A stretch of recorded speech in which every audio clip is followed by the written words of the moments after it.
Hey you. Yes you. Do you want to play a cool game? Game with a massive story and unique world? Won't, or at least not against one of the most merciful for players gacha system on the market? Man, I'm gonna break my monitor, I swear! And brave enough to play a game with all of those things in this huge disclaimer? Then I got some stuff for you. Limbus Company! Limbus Company is a Korean gacha game developed by Project Moon, which was also notable by creating such games as Lobotomy Corporation, also known as Korean SCP, and Library of Ruina. It was officially announced on November 19, 2021, and was teased by revealing its characters, or how they called in-game sinners, starting from June 24, 2021. Firstly, the release date was set for winter 2022, but sometime before December it got delayed to February 27 of 2023. It was of course harsh, but not really surprising. Games in our time are often delayed or released in raw state, or both of that. Oh, you wanna try? Go on, son. Save me. But which fate got Limbus Company? Both of course. On release it was quite buggy, like really buggy. For some small things, repeating dialogues at the end of story dungeon, problems with settings, like not working resolution slider or FPS lock, which is in setting had only 60 FPS cap, but was working as 144, and then after update becomes 60, then back to 144 again, and it happens twice. Double amount of compensation in the mailbox. Of course, from all bugs I didn't get that one. etc. To heavy ones, like inability to continue dialogues after an art part if your system language was not the same as in game, or some bugs that soft lock your whole account. Hell, even some status alignments which are essential part of the game weren't working, and it's crashing from time to time. In fact, not just crashing game, but also my video drivers, or somehow with my OBS studio, so I can film it. Well, enough bad. Let's talk about something else. And I hope something good, right? No. Gonna start from content, cause I just want. So, about it. Few weeks ago a new season began with a new battle pass, new story chapters, new banners every week, and new events. But before that, in terms of content, well, we didn't have content. This chapter was delayed from May to June, leaving us with nothing in this month, except of course new banners and few more things. But even a new chapter has some flaws, like a big amount of repeating battles, and the fact that it will be added to the game partially through the whole month. But to be fair, we got some amount of small events, a lot of bug fixes, reworked daily missions and battles for materials, bunch of new gacha stuff, and one relatively big event with story progression, which shows how passionate devs are about this game, and the only thing that is holding them back is time and money. Well, now about gameplay. Shortly, in game you have 20 characters, seniors, from which you need to choose, usually up to 5 to fight. All of what you are doing in this game is fighting and reading. Sometimes also choosing some actions with different effects in battle or dungeon. Now more about fights. First of all, every character has 3 different skills. All of them have damage type, scene affinity, base power, coins amount and coin power. Coins amount decided how much attack you will do with your skills, or how many clash rounds you can lose, while coins power decide how much power your skill gets after coin toss landing on head. And no, I'm not gonna elaborate on this one, not in this video at least. But maybe you will think, game mechanic which takes power from coin toss, but it's 50-50 chance for every side, isn't it a bit too much? I would probably agree with you, but there's two but. First, you didn't say that. Second, there is a system exactly for such purpose, and it's called sanity power, or points, I don't know, which you and most of the enemies have. You can get SP from such things as winning clashes, killing enemies if they have a bigger level, or some skills, or lose it. Sanity can go between -45 and +45.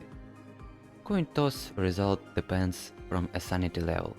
Higher sanity, higher chances for headwind, lower, well, lower.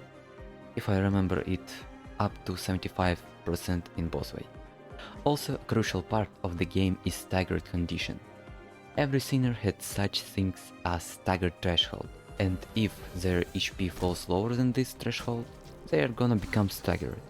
Staggered units can do anything and gets double damage. 이 상황을 헤쳐나갈 방법이 정말 있을까요? Fights are turn-based. To be more specific, there are two types of fight. Normal fight in story missions or other fights with human, and abnormality fights. Second type is quite familiar to anyone who played the library of Ruina. There you choose the exact character to attack with exact skill, exact enemy and exact order, as much as speed system lets you. And likely most of the toughest fight where you need some tactic using this system. Still, you're gonna play a lot of normal fights in the campaign. They are... the main problem is you can choose target, only skill. So, you're probably gonna say what's wrong with that. I'm sure the game has good AI, so there will be no problem with such fights. Well, my dear viewer, you, I repeat myself, definitely didn't say that, but I still answer. No. Fights AI for your characters is simple. Fastest go first, slowest after, which is understandable, no problem. But what problem is who they attack. Fastest always goes for the slowest available enemy. Always. It wouldn't be that problem if they didn't prioritize that order over everything, even their teammates' lives, even their own lives. Here, let me show you. Let's say you have 3 units, one of which is staggered, and 4 enemies, 2 of which is also staggered. And it happens quite often that those 2 staggered enemies is the slowest one, so your ally is gonna attack those 2, leaving the others do whatever they want. They could attack your staggered unit, almost guarantee killing them. They could attack your not staggered units in one-sided attack and they could stagger them. They could do whatever they want and you can do nothing about it. That's the problem. And it's crucial, because I value the lives of my team higher than the deaths of enemies. Damn, there is just so much situation where it's just destroyed everything for me. And like, it's okay in normal fights when after battle your characters just heal. But in dungeons, if character die, they die until the next floor, which is not very good, you know. Now about gacha things, and everything that makes your characters stronger or different. In this game, this is IDs and ego. ID, or identities, is variations of your sinners that you could use in replacement for base one. They have 3 levels of rarity, 1, 2 and 3 stars. 1 star IDs are just base sinners. 1, 2 and 3 change your people significantly. Difference between those 2 rarities are mostly only in power, 3 stars usually stronger a bit, and animations on portraits. They both have unique skills, animations, and stories that you could learn after up-tiering them to the 3rd tier. And about that, IDs have levels and tiers. You can level up them by gaining experience from battles, or what more efficient, through using training tickets, which improves their HP, offense and defensive levels. About that later. Later, but not in this video. To be able to apply IDs, you need such things as threads. Or threads, I don't know how to pronounce this. There are 3 tiers for every ID, with first being the base one. Tiers improving speed of ID, skills offensive level growth, coin power gives your passive ability on second level and support ability on the third one.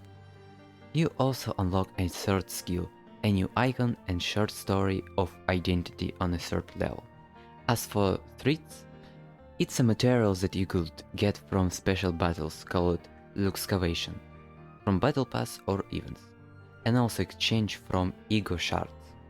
About them later, and surprisingly in this video. You can also use them to apply egos, and about them.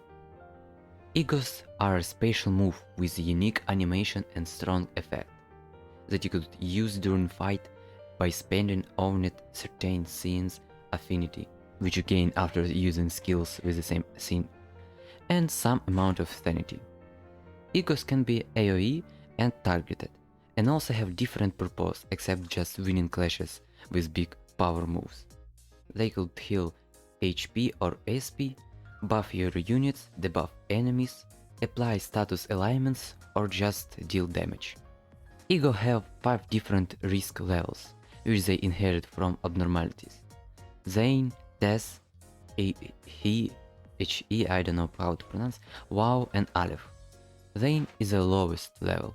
All sinners have their own Zane level ego from the start, while there are also few that you can get in other way. Unfortunately, for now there are no WoW or Aleph ego in the game. Egos have no levels, only tiers, and improving them is called trade spinning. On the second tier, egos got passive ability, and on the third one, improved stats. But how do you get all this cool stuff? Gacha, of course.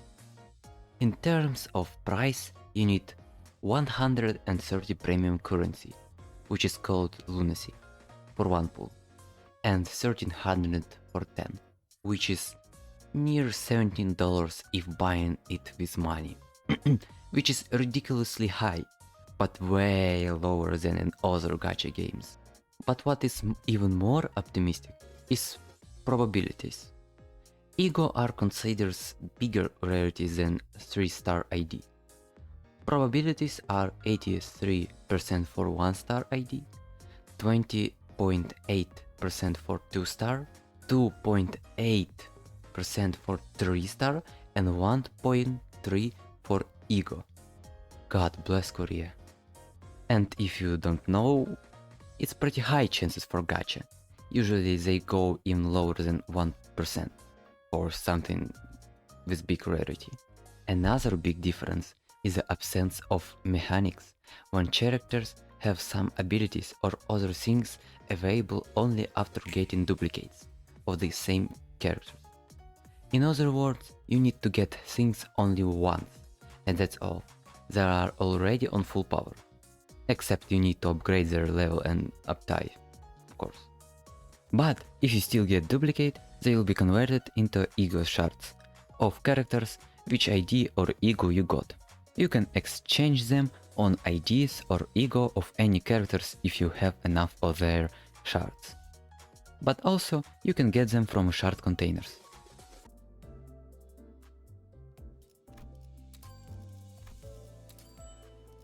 Now about the plot.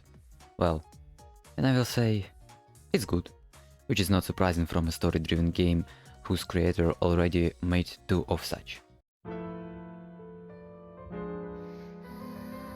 But there is one interesting thing that I want to talk about. Everyone from all 20 characters was based on some classic book or short story. For example, from what you probably know, there is Faust from, well, Faust, meaning Rodion from Crime and Punishment, and also Gregory from Five Nights at Freddy Security Breach. And what I exactly liked about this idea is that they don't just copy books with their story. Because remember people, if you take the other ideas and make something new, interesting and good from it, it's not stealing. It's called inspiration. Project Moon just decided to be a bit more honest about it. But every character has different amount of ideas or inspiration taken. For example, let's take the first chapter, where the story was centered about Gregor's life. His story is about war veterans, and only seasoned with metamorphosis. And such things, in my right opinion, make the story even more interesting for those who read the books. Cause it lets you see another version or perspective of something you already know, which is cool. So, in the end, I want to say, this game has potential. And even now, it's quite popular with around 5,000 players daily, which may be not that much, but you know what? What if I just treat LC not like I should? What if all those gachas like Genshin and Star Rail with a big amount of things to do from the beginning, or Fate Go with Arc Knights and their amount of years being in business spoiled me, and I treated this game as thing that I could almost live in. Play not just daily missions, but other things. Main quests, side quests, events, grind materials, whenever I want, as much as I want. But instead, this game is about calm and in some way sluggish play. Going maximum just for 1 hour every day, and that's all. In other words, just a regular addition to your life and not things with which you could forget or replace your reality. Anyway, as Charles Stanley said, our willingness to wait reveals the value we place on objects we are waiting for. Have no idea who Charles Stanley, but it's still wise words. Oh god, I hope he's not a bad person, or this will be awkward.